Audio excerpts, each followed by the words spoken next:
नमस्कार, आप देख रहे हैं बियॉन्ड बॉर्डर्स और मैं हूं अनुज। ऑपरेशन सिंदूर के बाद भारत की सरकार भारतीय सेना के साथ मिलके कुछ बहुत बड़ा पका रही है। बड़े पैमाने पर हथियारों की डील हो रही, हथियार खरीदे जा रहे हैं और ऐसा लग रहा है जैसे किसी बड़े युद्ध की तैयारियां भारत की तरफ से की जा रही। आज के एपिसोड में भारत की इन्हीं तैयारियों को सेना के deputy chief of army staff Rahul Singh के हालिया बयान के प्रकाश में देखेंगे, जिसमें deputy chief of army staff ने कहा था कि पाकिस्तान के साथ भारत की जंग चीन के लाइव लैब की तरह थी। तिब्बत पर भारत के अचानक से बदल रहे स्टैंड की तरफ भी देखेंगे। भारत ने कुछ ऐसा किया है दोस्तों कि बीजिंग जरूर तिलमिला उठा होगा और चर्चा है कि शी जिनपिंग को उसकी कुर्सी से हटा दिया गया या हटाया जा रहा, प्रक्रिया चल रही। जिनपिंग को किस बात की सजा मिली है, चीन में किस बात की सजा मिल रही, इस पे बातचीत के साथ ही आपको बताएंगे कि वो 5 बड़े नाम कौन से हैं जो जिनपिंग की जगह लेने को तैयार है। चीन में भारी आंतरिक उथल पुथल मचा है, राजनीति में इधर उधर चीजें हो रही हैं। इससे दुनिया का ध्यान भटकाने के लिए चीन की कम्युनिस्ट सरकार, चीन की कम्युनिस्ट पार्टी क्या कुछ कर रही, जिस पे अमेरिका की चेतावनी भी सामने आ गई, उसे भी आपको बताएंगे। यानी आज बहुत कुछ है, आप अंत तक बने रहें, अपनी राय साझा करें। दोस्तों, ऑपरेशन सिंदूर के बाद तमाम रक्षा विशेषज्ञों ने आगाह किया था कि भारत ने भले ही चीन, पाकिस्तान, तुर्की आदि के गठजोड़ को परास्त कर दिया हो, मगर आने वाले वक्त में चीन अपनी प्रॉक्सी पाकिस्तान के जरिए फिर से हमला करेगा और इस बार पाकिस्तान के मोर्चे पर हमला हो सकता है या कुछ और नए मोर्चे पर भारत को भीषण हमला का सामना करना पड़ सकता है। अलग अलग रक्षा विशेषज्ञों ने अपने आकलन में बताया था कि ऑपरेशन सिंदूर ने भारत को ज्यादा नहीं, सिर्फ 2-3 सालों का एक वक्त दिया। 2-3 साल के बाद या हो सकता है कि उससे पहले ही भारत को फिर से जंग का सामना करना पड़ेगा उन्हीं मोर्चों पर जहां से भारत को चुनौती मिलती है। और इसके लिए, जंग का सामना करने के लिए भारत को अभी से तैयारियां करने की जरूरत है, क्योंकि जंग दरवाजे पर ही खड़ा है, ऐसा विशेषज्ञों ने कहा था। आप देखिए कि ऑपरेशन सिंदूर के बाद भारत की सरकार और भारत की सेना इस दिशा में युद्ध स्तर पर काम करते नजर आ रही होगी। सरकार ने तीनों सेनाओं को अपनी डिमांड रखने को कहा और भारी भरकम बजट तत्काल प्रभाव से मंजूर भी कर दिया। यह सब कुछ सरकार ने अपनी आपातकालीन शक्तियों का इस्तेमाल करते हुए किया। तीनों सेनाओं को करीब करीब 40,000 करोड़ रुपए के बजट से तुरंत हथियार और गोला बारूद खरीदने की अनुमति दी गई। बात इतनी भर नहीं, बल्कि यह भी कहा गया है कि ज्यादा से ज्यादा 40 दिन के भीतर हथियारों की जो डील आपको करनी है उसे पूरा करो, लेकिन जल्दी। और यह भी सरकार की तरफ से साफ कर दिया गया है कि जो भी साजो सामान खरीदना है उसकी डिलीवरी ज्यादा से ज्यादा साल भर के अंदर हो जानी चाहिए। यानी इसके मतलब निकल करके सामने आते हैं। इसके लिए भारत सरकार मेक इन इंडिया पर भी जोर दे रही और निजी क्षेत्रों को पहले ही आमंत्रित कर चुकी है। कुल मिलाकर के जो तैयारियां हो रही हैं वो बड़े पैमाने पर हैं और भारत को भले 2-3 साल का वक्त मिला हो ऑपरेशन सिंदूर से, लेकिन भारत उससे पहले ही साल भर के अंदर कई मोर्चों पर एक साथ जंग लड़ने में सक्षम बनने की कोशिशें कर रहा और उसके लिए तैयारियां करता दिख रहा। दोस्तों, deputy chief of army staff ने बताया था कि हम एक सीमा पर 3 दुश्मनों के साथ एक साथ लड़ रहे थे ऑपरेशन सिंदूर में।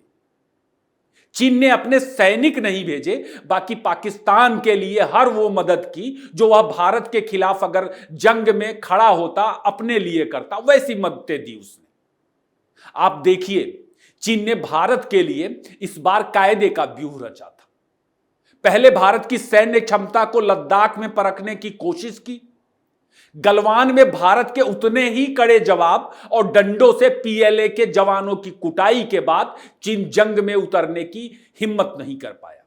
लेकिन चीन ने लद्दाख में हमारी सेना की एक बड़ी टुकड़ी और संसाधन को 4 साल तक फंसा के रखा, वह परख रहा था। अभी भी वहां एक बहुत बड़ी हमारी सेना की टुकड़ी है। लद्दाख में फेल होने के बाद लाइव लैब में, जो पाकिस्तान है चीन का लाइव लैब, भारत की ताकत और अपने हथियारों की क्षमता जांचने के लिए दूसरे मोर्चे पर चीन ने क्या किया, पाकिस्तान को उकसा दिया। अब चीन ऑपरेशन सिंदूर की गलतियों को दुरुस्त करेगा। जो 2-3 साल का समय बताया जा रहा, उतना समय लेगा और एक बार फिर से भारत पर सीधे हमला कर सकता है या फिर अपनी प्रॉक्सी का इस्तेमाल करेगा जैसे वह करता है।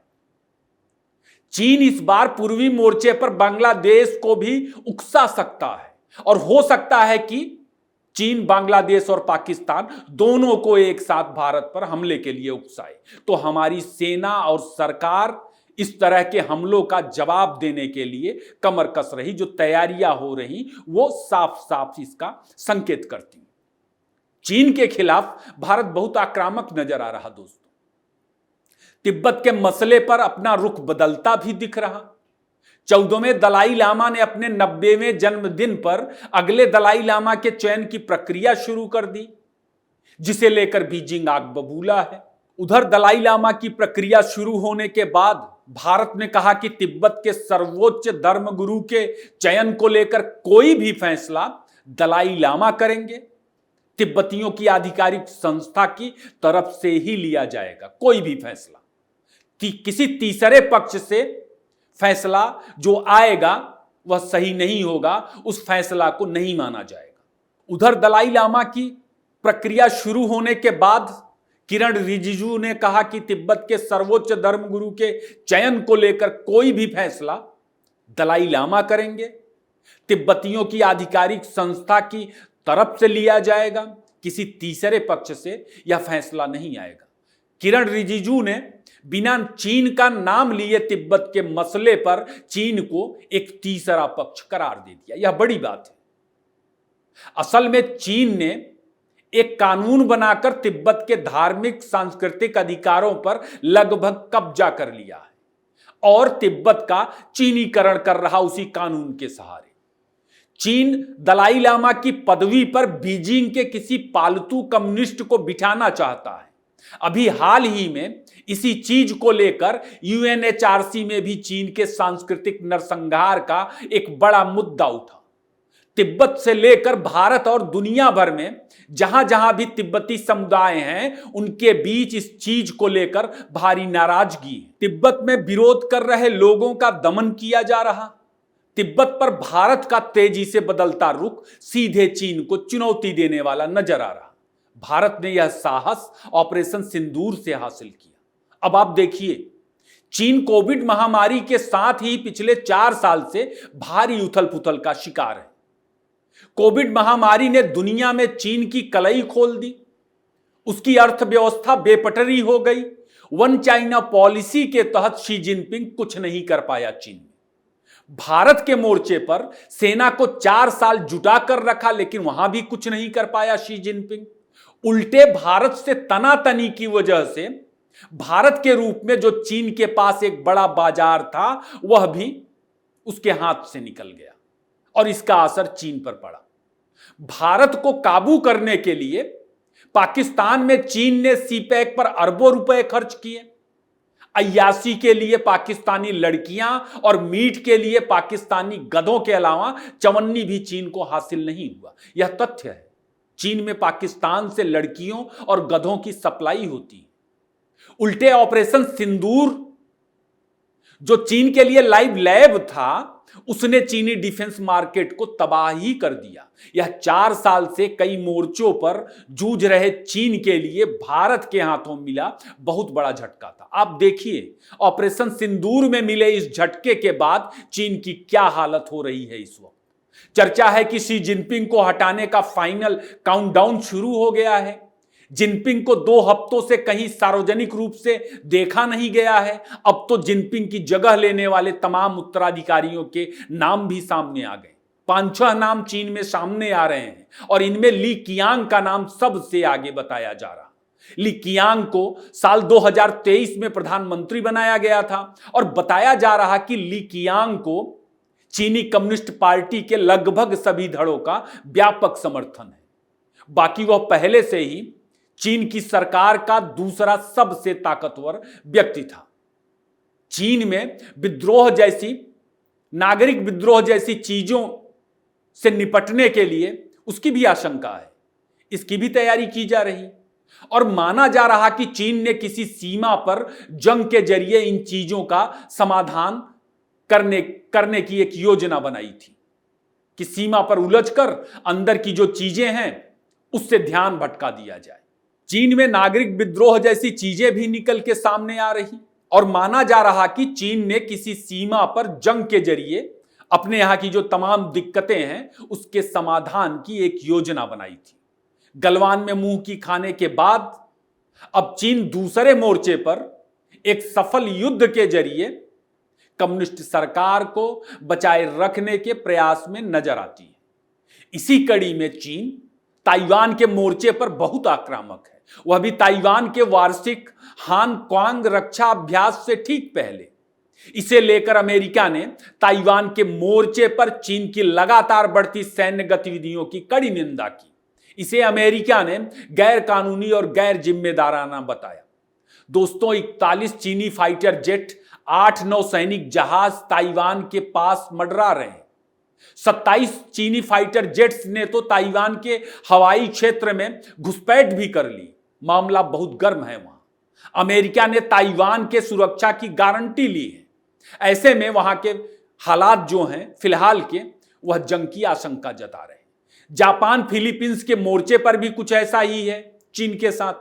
भारत तो लंबे वक्त से चीन की हिट लिस्ट में रहा ही है। चीन किससे जंग लड़ेगा? भारत से सीधी जंग लड़ेगा या फिर प्रॉक्सी वार? भारत की सैन्य तैयारियां चीन के लिए हैं या उसकी प्रॉक्सी के लिए? क्या होगा अभी कुछ पता नहीं, कुछ साफ साफ कहा नहीं जा सकता। विदेश मंत्री एस जयशंकर अगले हफ्ते चीन का दौरा करने वाले हैं। दौरे से पहले भारत जिस तरह तिब्बत पर स्टैंड लेता दिख रहा, भारत की जो सैन्य तैयारियां दिख रही, चीन के जो अंदरूनी हालात दिख रहे हैं, एक बात तो साफ है कि भारत कई मोर्चों पर एक साथ जंग की तैयारियों में लगा हुआ है। भारत अब यह मान के चल रहा कि अगली जंग भारत अपने पड़ोस में चाहे जिससे भी लड़े, वह जंग असल में चीन से होगी। चीन और ज्यादा तैयारियों के साथ भारत के सामने होगा और वह वक्त बहुत ज्यादा दूर नहीं। आज के लिए बस इतना ही। वीडियो कैसा लगा जरूर बताएं, ज्यादा से ज्यादा लाइक और शेयर करें। फिर किसी नए टॉपिक पर मुलाकात होगी। आपने इतना वक्त दिया, आपका बहुत बहुत धन्यवाद।